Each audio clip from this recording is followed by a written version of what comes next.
दोस्तों पवन सिंह तो धुआं धुआं मचा दिए। दोस्तों हाल ही में पवन सिंह का एक गाना आया था जिस गाने का बोले सैया सेवा करे। दोस्तों यह गाना यूट्यूब पर आते ही पहले ही दिन से नंबर 1 ट्रेंडिंग पर ट्रेंड करने लगा था। इस गाना को यूट्यूब पर अपलोड हुए पूरे 8 दिन हो चुके हैं और अभी तक यह गाना यूट्यूब पर नंबर 1 पर ट्रेंड कर रहा है।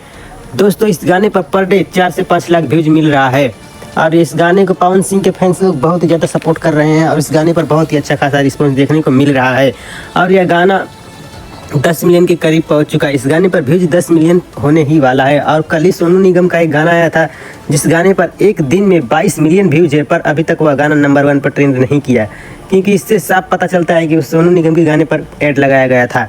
दोस्तों पवन सिंह का एक और गाना है जिस गाने का बोले पापे परी और यह गाना भी इस गाने पर भी पर डे 4 से 5 लाख व्यूज मिल रहा है। पवन सिंह के गाने को दर्शक बहुत ही ज़्यादा पसंद कर रहे हैं। दोस्तों अब बहुत दिन हो गया और पावर स्टार पवन सिंह का न्यू गाने का पोस्टर आप सभी लोगों के बीच आने ही वाला है। जैसे ही आता है मैं आप लोगों को अपने चैनल के माध्यम से अपडेट कर दूंगा।